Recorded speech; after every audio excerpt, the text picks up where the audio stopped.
नमस्कार, मैं विनीता। जब हम कुछ भी विचार करते हैं तो मुझे लगता है सभी को लिखना चाहिए, क्योंकि विचार तरंगों की तरह होते हैं, आते हैं और चले जाते हैं। और कभी कभी हमें याद भी नहीं रहता कि हम किस विषय पर विचार कर रहे थे। तो मुझे लिखना अच्छा लगता है। और सुबह जब आप एकांत में होते हैं तभी आप किसी विषय पर मनन चिंतन कर सकते हैं, या तो फिर वैसे ही आपको सभा मिले। तो मोबाइल के टाइम पे ये बहुत मुश्किल है कि इन बातों पर कोई चर्चा करे। समय तो सभी के पास है, लेकिन मोबाइल और टीवी ने उसको ले ही लिया, हम लोगों से छीन लिया कहेंगे। तो जैसे ही लोग ज्ञान पर बहुत बातें करते हैं, और फिर ज्ञान क्या है, सबके मन में ये चीज़ें आती हैं। और हम जिस क्षेत्र से जुड़े रहते हैं हमको लगता है हम उस क्षेत्र में ज्ञानी हैं। और जो लोग असफल, जो समाज की एक व्यवस्था के अंतर्गत जो जिसको कहते हैं धनार्जन नहीं कर पाते हैं, तो उनको लगता है हम असफल हैं। और जो लोग धन का संचय कर लेते हैं या कमा लेते हैं, उनको लगता है सफल हैं। वास्तविक रूप से सफलता और असफलता का जो मूल रूप है वो धनार्जन से नहीं है। अगर ऐसा होता तो फिर सिद्धार्थ घर नहीं छोड़ते। बहुत सारे ऐसे लोग हैं, मीरा हो गई, उन्होंने इतना अच्छा राजमहल त्याग दिया। तो ज्ञान हम आनंद के लिए चाहते हैं, और हम सब करके देखते हैं। हम पैसे कमा के भी देखते हैं, हम कहीं जाके काम करके देखते हैं, हम संस्थाओं से जुड़ के देखते हैं, लेकिन आनंद कहीं नहीं है। कभी कभी मजबूरी ऐसी होती है कि हम उसको छोड़ नहीं सकते, और जिसकी मजबूरी नहीं होती तो वो छोड़ के भी दूसरे फील्ड में जाते हैं। और चूंकि हमने ऐसा किया है, इसलिए मैं आपके सामने इस विषय पर चर्चा करना चाहती हूँ। जैसे जैसे आप आप जो एक अपने मन में भूमिका बनाते हैं, और जब आप उस संस्था से जुड़ते हैं या आप किसी भी क्षेत्र में राजनीति से जुड़ते हैं, या जो एक कल्पना रहती है, किसी भी क्षेत्र में, जैसे लड़कियों की शादी की अपनी कल्पना रहती है, तो कल्पना सिर्फ कल्पना होती है, वास्तविकता हर जगह की बिल्कुल अलग है। और वास्तविकता और कल्पना में सामंजस्य बनाना ही सामाजिक एक व्यवस्था है। लेकिन इस सामंजस्य में आप ज्ञानार्जन नहीं कर सकते, इस सामंजस्य में आप रूढ़ियों को छोड़ नहीं सकते हैं। और जिन्होंने भी ईश्वर को पाया है या ज्ञान को पाया है या आनंद को पाया है, तो उन्होंने कहीं ना कहीं कुछ छोड़ा है। और कहते हैं कि जब बीज के दो फलक निकलते हैं तो टूटते हैं, तो बीज से एक पौधा निकलता है। तो जब हम लोगों के टाइम रामायण आता था तो सभी लोग बहुत श्रद्धा के साथ देखते थे। और अपने यहाँ शुरुआत ही हुई, जब टेलीविजन आया तो बहुत श्रद्धा थी। मतलब हम लोग तो वो सीता और अरुण गोविल जी जो थे, तो हम लोग हाथ जोड़ के बैठा दिए जाते थे, और वो श्रद्धा के साथ ही देखते थे। और कहीं ना कहीं उस समय की लड़कियों ने माँ सीता का अनुकरण किया है, और बहुत अपने कर्तव्य में कर्तव्यनिष्ठ रही हैं। तो जब रामायण के तथ्य जगह जगह सभी लोग बातें करते हैं, तो मेरे मन में एक विचार आता है कि आनंद क्या है, ज्ञान क्या है। तो जैसे जब सबरी ने बहुत तपस्या की, बूढ़ी हो गई, और जब रामचंद्र जी आए, तो मुझे लगता है कि जो उनका इंतजार का सुख था, तो भगवान राम के मिल जाने पर वो मुक्त हो गई। कहते हैं सदेह वो चली गई स्वर्ग। या तो इसके कई अर्थ निकालते हैं जो विचारक लोग होते हैं। पर मुझे ऐसा लगता है कि जब आपको कुछ भी मिल जाता है, चाहे वो राम मिल जाए, चाहे आप किसी व्यक्ति विशेष के बारे में, उसके व्यक्तित्व के बारे में आपको ज्ञान हो जाए, तो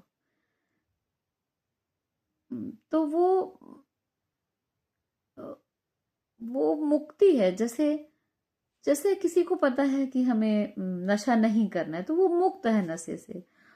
और जिसको ये अभी जिज्ञासा है कि इसको लेने के बाद कैसा क्या महसूस किया जा सकता है, तो कहीं ना कहीं वो खुद ही उस दलदल में घुसता है। तो आनंद आनंद कर्म ही है। क्योंकि जब मीरा निकली अपने, जब उन्होंने संतों का साथ किया, जब वो घर से निकली, और बहुत संघर्ष रहा जीवन में, लेकिन कहते हैं कि फिर वो मूरत में समा गई, ऐसा कहते हैं। तो फिर समा गई तो जब हमको कोई चीज मिल जाती है, एक छोटी सी ही चीज, तो हम संतुष्ट हो जाते हैं। लेकिन जब हम भौतिक चीजों की तरफ जाते हैं तो आज संतुष्ट होते हैं, कल फिर इच्छाएं होती हैं। लेकिन ज्ञान अगर हो जाता है तो वो इच्छाएं वहीं पे रुक जाती हैं। तो ज्ञान है जो हमारी अनैतिक इच्छाओं को रोक के रखे। मैं समझती हूँ आपको किसी भी उम्र में कुछ भी अगर समझ में आ जाता है तो वही ज्ञान है। और इसके लिए परवरिश बहुत मायने रखती है। अगर हम इन चीज़ों के बारे में विचार करते हैं तो कहीं ना कहीं हमारे घर का या हमारे माता पिता से कुछ आता है। हम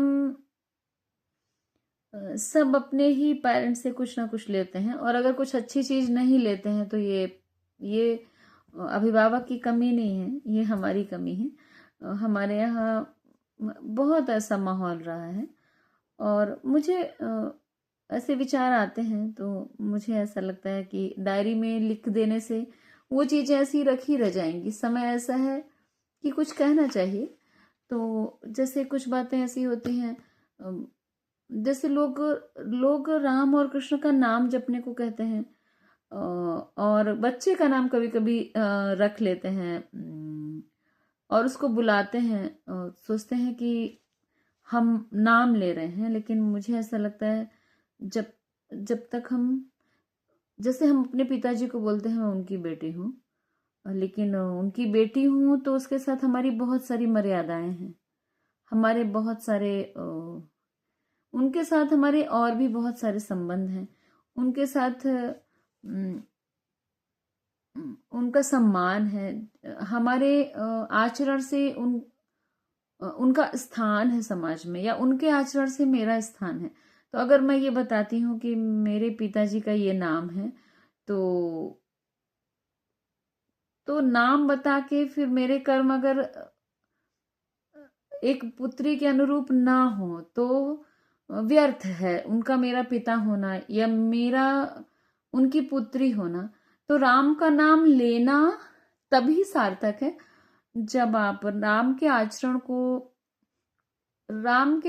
को अगर आपने राम अपने बच्चे का नाम रखा है तो आप दशरथ बने। राम के आचरण को सिर्फ राम ना कहें, बच्चे में वो चीज आए या आप में खुद वो चीज हो कि बच्चा देख के, जैसे माता पिता भी सम्मान बच्चों से लेने की एक आप में काबिलियत होनी चाहिए। बच्चा जब वो समझदार होता है, जब सब समाज की व्यवस्था जानता है, जब वो अच्छा बुरा जानता है, जब समाज में कैसे व्यक्ति सम्मानी है जानता है, और अगर वो आपका व्यक्तित्व उस लायक नहीं पाता तो फिर वो सम्मान उसके हृदय में नहीं रहता। तो प्रथम है कि माता पिता अपनी जगह ऐसी बनाए कि बच्चे अगर कहीं समाज की व्यवस्था गड़बड़ भी है तो हम अपने माता पिता को देख के और वो बल मिले कि हम एक अच्छे आचरण में जी सकें, या ज्ञान हो कि सही गलत क्या है और हम उनसे सीख सकें। वर्तमान समय में माता पिता की ही स्थिति इतनी दयनीय है, उनको खुद ही नहीं पता कि हम क्या कर रहे हैं, क्या रील बना रहे हैं, क्या कपड़े पहन रहे हैं। तो बच्चों को कैसे सिखाएंगे? तो मुझे ऐसा लगता है ज्ञान के लिए बहुत किताबें पढ़ने की जरूरत नहीं है। हमारे तो दादी नानी लोग बहुत पढ़ी नहीं थी, कोई 5वीं पढ़ी, कोई नहीं भी पढ़े हैं, लेकिन उनके आचरण बहुत मतलब बहुत ही उच्च थे। अगर मैं चारित्रिक बात करूं तो वो तो शिक्षा नहीं, वो तो संस्कार से आता है। और बहुत सारे ऐसे लोग होते हैं जो बहुत शिक्षित हैं और देशद्रोह में भी शामिल हैं, चारित्रिक बुराइयों में शामिल हैं। तो मुझे ऐसा लगता है कि ज्ञान का संबंध, सर्वप्रथम तो बच्चा बुद्धि लेके नहीं पैदा होता, उसको जो समाज या अपने परिवार से जो मिलता है सर्वप्रथम वही है। तो अगर एक छोटे छोटे परिवार में माता पिता ये सोचें कि आप आपके आचरण से बच्चा सीखेगा, तो हम बदलाव ला सकते हैं। और मैं समझती हूँ ज्यादा ग्रंथ, वेद, पुराण, शास्त्र घर में लाल कपड़ों में लपेट के रख दिए जाते हैं और नाम ईश्वर का रख के और बच्चों को बुलाया जाता है। तो फिर वही हालत हो जाती है कि शिकारी जंगल में आता है, जाल फैलाता है, दाने का लोभ दिखाता है, जाल में फंसना नहीं चाहिए। तो नाम लें, घर में पूजा पाठ अगर होती है तो कहीं ना कहीं अगर हम अपने आचरण को उनसे जोड़ते हैं तो हमारा, तो अगर हम आचरण को जोड़ लेते हैं, तो अगर हम अनपढ़ भी हैं तो ज्ञान अपने आप आ जाता है। अगर हम राम के आचरण को अपने जीवन में लाते हैं तो ज्ञान अपने आप आ जाता है। अगर हम सीता के आचरण को ला लेते हैं अपने जीवन में तो आपको पुस्तक पढ़ने की जरूरत नहीं है। और सबको पता है कि इनके आचरण क्या थे, इनका व्यक्तित्व क्या था, चरित्र क्या था। तो ये बहुत बहुत ये मोबाइल हाथ में आने से बहुत दुखद स्थिति है समाज की कि माएँ जो हैं तो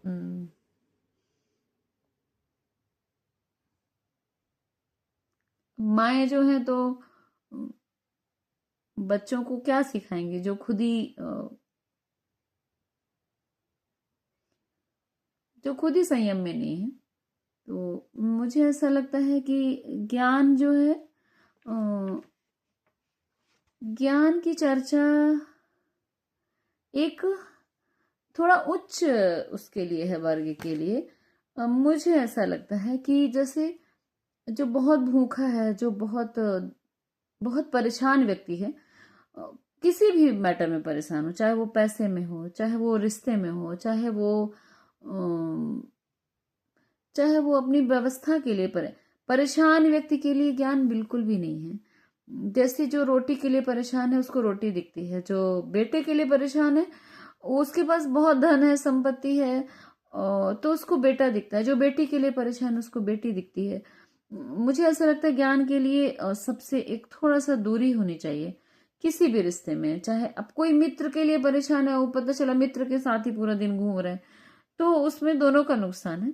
तो मैं समझती हूँ कि ज्ञान के लिए थोड़ा सा कहीं ना कहीं आपको एक, जैसे हम बहुत पास से शीशे को देखते हैं तो अपना भी चेहरा नहीं दिखाई देता, किसी के इतना नजदीक जाने की जरूरत नहीं है। अगर वास्तविक रूप से आपको किसी के बारे में जानना है तो थोड़ा दूर से ही आप जान सकते हैं। माँ भी बच्चे को बहुत प्यार करती है तो शिक्षक से भी लड़ जाती है जो उसके अच्छे भविष्य की कल्पना करता है। तो बहुत मुझे ऐसा लगता है ज्ञान के बहुत सारे रूप हैं। ज्ञान, पहली बात तो आपकी इच्छा होनी चाहिए कि है क्या। मुझे ऐसा लगता है कर्म ही ज्ञान है।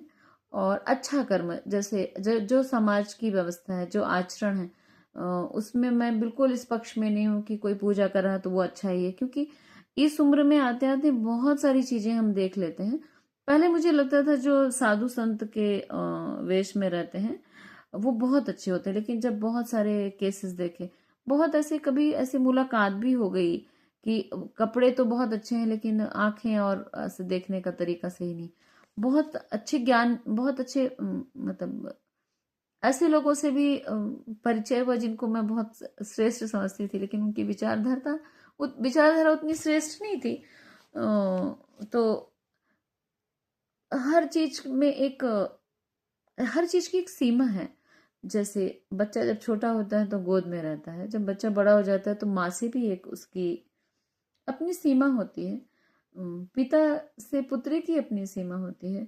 ऐसे मुझे लगता है हर रिश्तों में एक सीमा जब होती है तो हम उसको अच्छे से देख के परख के और जी पाते हैं।